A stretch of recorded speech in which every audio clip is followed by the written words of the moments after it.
The sun climbed slowly above Kurukshetra, casting gold over iron, flesh, and fate. The battlefield no longer slept. Horses stamped the ground, chariots creaked, armor rang like distant thunder. Yet within Arjuna, another battlefield raged, quieter, deeper, far more terrifying. He stood in his chariot, eyes fixed on the opposing army, but his thoughts trembled between worlds. Krishna remained beside him, calm as ever, the reins loose in his hands, his presence steady as the horizon itself. Arjuna broke the silence, his voice raw. You spoke of illusion, of surrender, of the rare ones who truly know. But now tell me this, Krishna, what is this world made of? Why does it feel so solid, so real, yet slip through the fingers of understanding? Krishna turned, his eyes reflecting both the sky above and something far beyond it. You are ready now, he said softly. Not because fear has vanished, but because you are willing to see. The wind swept across the field, lifting dust and banners alike. There are two natures through which I exist, Krishna continued. One you see, one you do not. One binds, the other liberates. One is phenomenal, the other transcendental. Arjuna listened, breath held. Earth, Krishna said, pointing to the soil beneath the wheels. Water, fire, air, space, mind, intellect, and ego. These eight form my lower nature, Apara. They create form, sensation, thought, and identity. Through them, the world appears. Arjuna felt the truth of it. His armor, his body, his memories, his doubts, all woven from these elements. But beyond this, Krishna's voice deepened, is my higher nature, Para, the living principle, consciousness itself, that which sustains, observes, and endures when all else dissolves. The battlefield seemed to blur. Arjuna felt as if the ground beneath him shifted, not physically, but existentially. So everything I see, Arjuna whispered, is born of the lower nature? Yes, Krishna replied. But everything that lives, hopes, fears, and seeks meaning arises from the higher. The realization struck Arjuna like lightning. He was not merely standing on the battlefield. He was standing between two realities. Krishna extended his hand, and Arjuna's vision changed. He saw the earth forming mountains and crumbling into dust. Rivers carved valleys, fires devoured forests, winds sculpted deserts.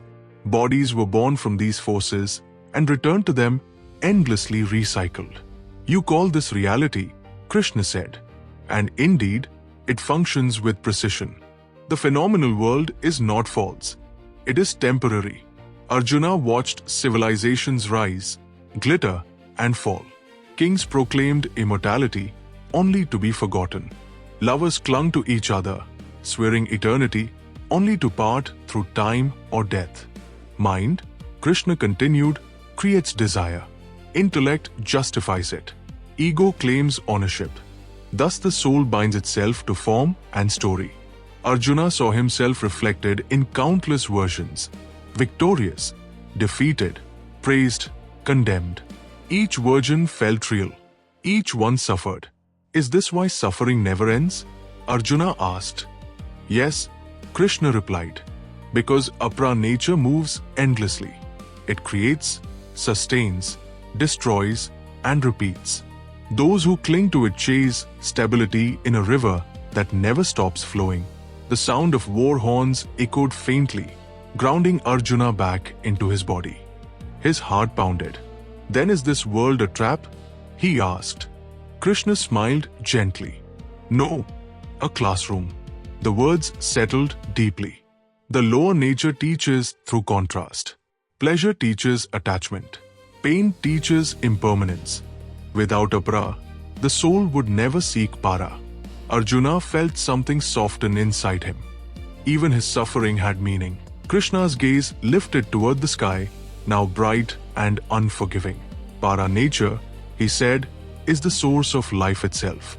It is not seen, but without it, nothing moves. It is the witness behind your thoughts, the stillness beneath your breath. Arjuna closed his eyes involuntarily. He felt his heartbeat, his breath, then something deeper, an awareness watching both. This higher nature, Krishna continued, enters the phenomenal world and animates it. It is why the earth bears life, why water nourishes, why fire transforms. Arjuna's fear shifted into awe. So I am not this body? He asked quietly. You inhabit it, Krishna answered. But you are not confined to it. A sudden clarity washed over Arjuna.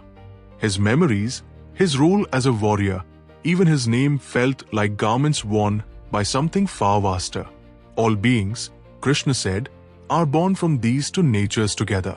The lower provides form, the higher provides life. I am the origin and dissolution of both. The battlefield returned fully now. The noise, the tension, the imminent violence. And yet, Arjuna said, voice trembling, men kill and die believing only in the form. Yes, Krishna replied, because Para is subtle. It does not shout, it waits. Arjuna opened his eyes and looked at the soldiers before him. For the first time, he sensed something identical flickering within all of them. The air grew heavy. The sun burned overhead. Sweat ran down faces, both human and divine. Krishna, Arjuna asked, if all arises from you, why does the world not recognize you? Krishna's expression turned grave. Because my power, Maya, veils me. Composed of the three qualities, it binds beings to action and reaction. Strong, ancient, nearly irresistible. Arjuna felt its truth instantly. Desire, fear, pride, they surged uninvited. Those who take refuge in me, Krishna said, cross beyond it. But those who rely solely on their strength, their intellect, their righteousness, remain bound.